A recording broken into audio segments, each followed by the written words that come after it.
Bonjour à tous et bienvenue sur l'essentiel de l'immobilier, le podcast qui va à l'essentiel pour vous aider à vivre de l'immobilier sous toutes ses formes.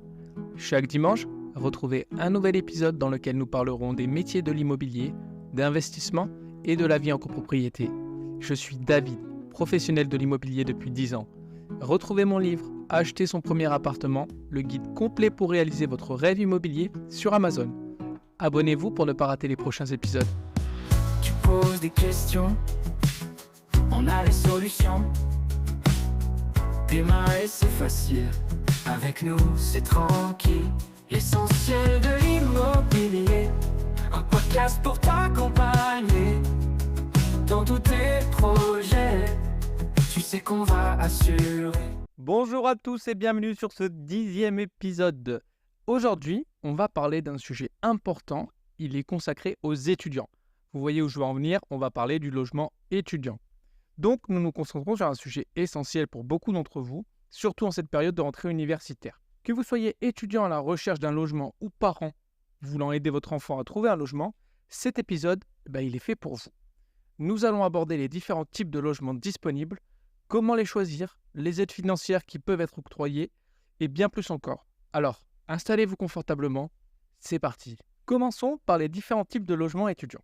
Lorsqu'on parle de logement étudiant, plusieurs options s'offrent à vous. Tout d'abord, la fameuse et l'unique résidence universitaire. Elles sont gérées par le Crous. Ces résidences offrent des logements à des tarifs très abordables.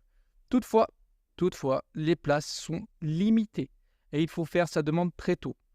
À l'heure actuelle, je pense qu'il est déjà trop tard. Pour l'année prochaine, ou suivant les désistements, parce qu'il y a des désistements au début d'année, ça peut être une éventualité de redemander au Crous de votre ville ou de votre région s'il est possible d'obtenir un logement étudiant. Les résidences étudiantes privées, plus chères que les résidences universitaires, mais elles offrent souvent des services supplémentaires comme une salle de sport, une laverie, le Wi-Fi gratuit, j'ai vu des cantines, ça peut être intéressant.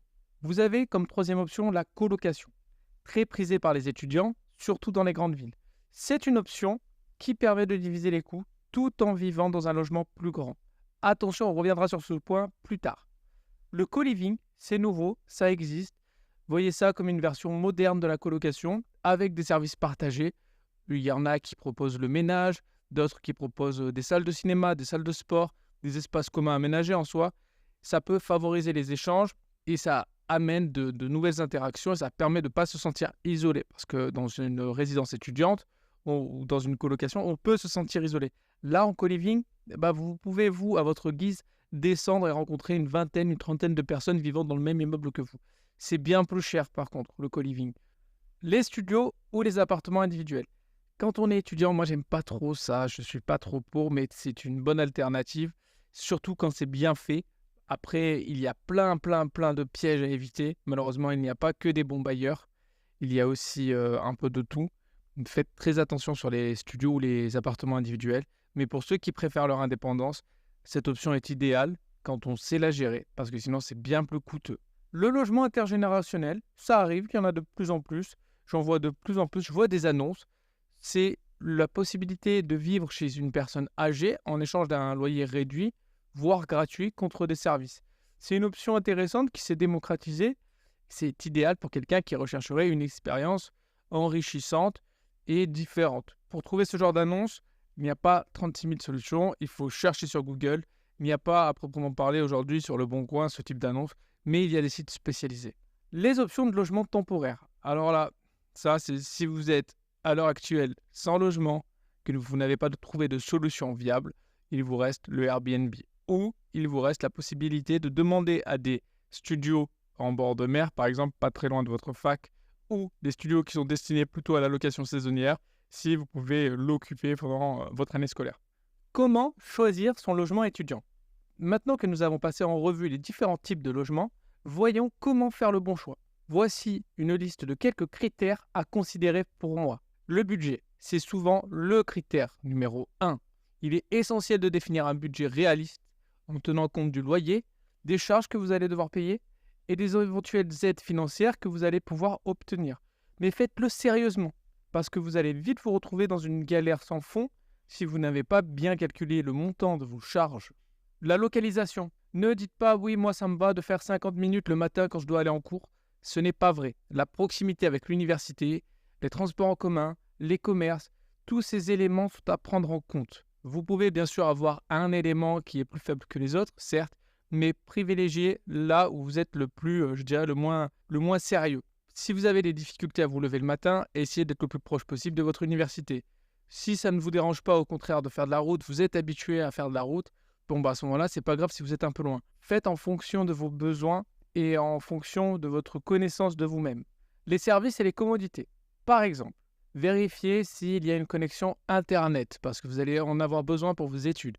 S'il n'y en a pas, est-ce que la 5G capte bien? Oui, non. Est-ce qu'il y a une laverie sur place ou en bas ou à proximité? Oui, non. Est-ce qu'il y a une machine à laver dans le logement? Ou encore, est-ce que la résidence est dans un quartier sécure? Est-ce qu'il y a une sécurité autour de votre quartier? Est-ce qu'on se sent en confiance?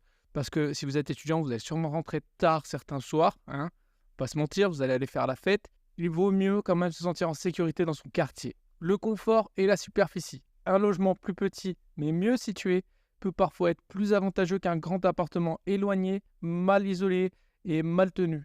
L'aspect social et communautaire. Ne sous-estimez pas l'importance de l'environnement social. Je mets un point d'honneur là-dessus depuis tout à l'heure parce que depuis la crise du Covid, on a vu plein d'étudiants dépérir dans des conditions où ils n'étaient pas bien, ils étaient enfermés. Donc il faut être super vigilant sur le cadre et sur l'aspect social. Vivre dans un quartier étudiant, c'est bien. Proche d'un campus, c'est encore mieux. Et ça facilite votre intégration et la vie sociale. Partie 3. Les démarches administratives et le dossier de location. Passons maintenant donc aux démarches administratives et à la constitution du dossier de location. Trouver un logement, c'est bien. C'est la première des choses.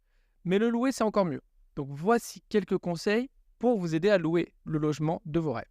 Petite parenthèse, j'ai fait un épisode pour les locataires que vous pouvez écouter dans lequel j'explique comment optimiser au maximum son dossier de location. Je reprends. Les documents classiques, carte d'identité, justificatif de domicile, 3 dernières fiches de paie, si vous en avez ou pas, celle de vos garants, avis d'imposition et RIB. Ça, c'est le b.a.-ba. La caution. Et généralement, la caution qu'on va vous demander de laisser, ça va être 1 à 2 mois de loyer si le logement est meublé ou pas. L'état des lieux, c'est un point crucial. C'est un point capital. Messieurs, dames, je veux vraiment qu'on prenne du temps là-dessus. Avant d'emménager, vous allez donc faire l'état des lieux avec le propriétaire, puisqu'il est obligatoire si c'est un logement indépendant. Si c'est une résidence étudiante, c'est autre chose. Mais prenez très au sérieux le fait de faire votre état des lieux. Ne dites pas oui à tout. Regardez attentivement chaque mur, chaque prise pour voir s'il n'y avait pas décollé du mur. Vérifiez chaque carreau du sol. Généralement, les états des lieux des étudiants en fin de location, ça pose des problèmes. C'est pas que vous allez l'abîmer, mais c'est que vous êtes jeune, que certains bailleurs en profitent et vont user de stratèges pour vous prendre le maximum d'argent, c'est-à-dire retenir votre caution, surtout si vous avez laissé 1 ou 2 mois. Sachez que la loi vous autorise à revenir sur votre état des lieux après la signature de ce dernier. Vous avez jusqu'à 10 jours pour revenir dessus et le corriger. N'hésitez pas, attentivement, à regarder tranquillement chez vous une fois que vous avez l'état des lieux en main. Et j'y insiste, vérifiez que l'évier n'est pas fissuré, vérifiez qu'il n'y a pas un éclat sur la plaque, vérifiez que le micro-ondes, la vitre n'est pas rayée. Toutes ces petites choses vous seront bénéfiques à la sortie, croyez-moi. Je voudrais maintenant qu'on parle des aides financières pour les étudiants. Le logement peut représenter une part importante du budget étudiant. Mais heureusement pour vous, il existe plusieurs aides financières et je suis sûr que vous avez déjà entamé les démarches. Les APL, elles sont attribuées par la CAF en fonction de vos revenus, du type de logement et de sa localisation. Généralement, en étudiant, vous les avez tous. La caution locative visale. Si jamais votre propriétaire vous demande de prendre une assurance loyer impayé, déjà, ce n'est pas à vous de la payer, c'est à lui. Toutefois, il existe un dispositif gratuit qui garantit les loyers impayés pour les étudiants sans garant. On n'a pas tous la chance d'avoir de super garants, donc il existe Visal. Et ça, c'est génial, c'est Action Logement qui l'a mis en place. C'est gratuit pour vous, c'est gratuit pour le bailleur. Et ça vous permet donc d'avoir une garantie de loyer impayée pour lui et pour vous. Avant d'aller en visite, montez déjà votre dossier Visal. C'est gratuit, ça prend 3 minutes. Le FSL, Fonds de solidarité pour le logement. C'est une aide ponctuelle pour les étudiants et autres personnes en difficulté financière. Et ça se demande, c'est un procédé un peu long, il faut attendre la commission. Mais ça peut vous permettre d'avoir une petite somme d'argent qui pourrait vous aider. Et les bourses, évidemment, sur critères sociaux. En fonction de votre catégorie, vous pouvez avoir une bourse, bien que principalement dédiée aux frais de scolarité. Elles peuvent aussi vous aider à payer le logement. Partie 5. Les erreurs à éviter lors de la recherche de logement. Voici quelques erreurs courantes à éviter lors de la recherche de logement. S'y prendre trop tard. Messieurs, dames, il est déjà trop tard normalement pour des logements étudiants, en résidence étudiante. Toutefois, les logements étudiants partent vite, surtout dans les grandes villes. Il est donc important de commencer les recherches le plus tôt possible. C'est-à-dire que si pour l'année prochaine, vous cherchez un logement parce que cette année, vous avez été un peu en galère, vous avez pris ce que vous avez trouvé, pour l'année prochaine, vous démarrez vos recherches à mars-avril.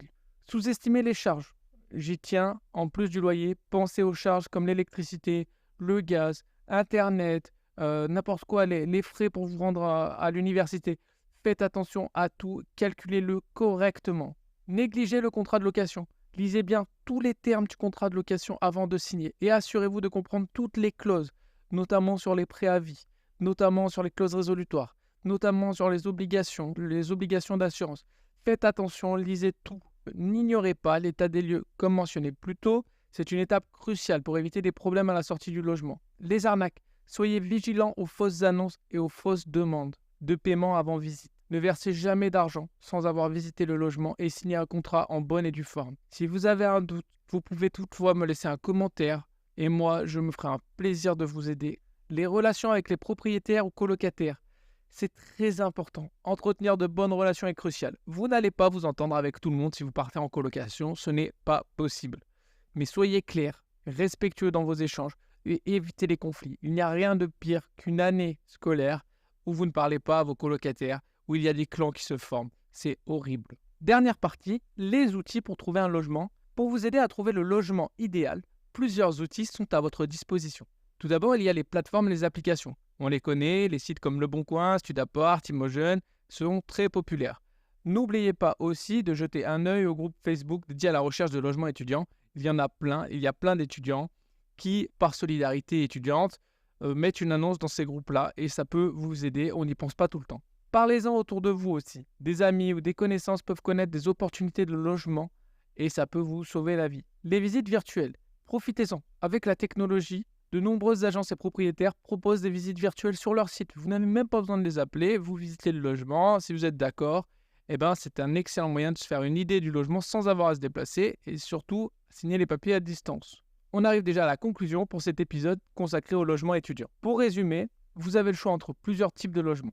Mais il est essentiel de bien définir vos priorités et votre budget. Ne négligez pas les démarches administratives, soyez vigilants face aux arnaques et surtout, profitez des aides disponibles pour alléger votre loyer. Utilisez tous les outils numériques pour optimiser votre recherche et n'oubliez pas, s'il vous plaît, l'importance de l'environnement social. J'espère que vous avez apprécié cet épisode de l'essentiel de l'immobilier. Moi, j'ai encore une fois pris du plaisir à vous le faire, à le monter, à l'écrire, à le construire. Et je suis toujours ravi de pouvoir vous aider. Ne manquez pas les prochains épisodes. N'oubliez pas de vous abonner et à me laisser un petit commentaire. Ça m'encourage et ça me soutient. Je vous dis à la semaine prochaine. Ciao.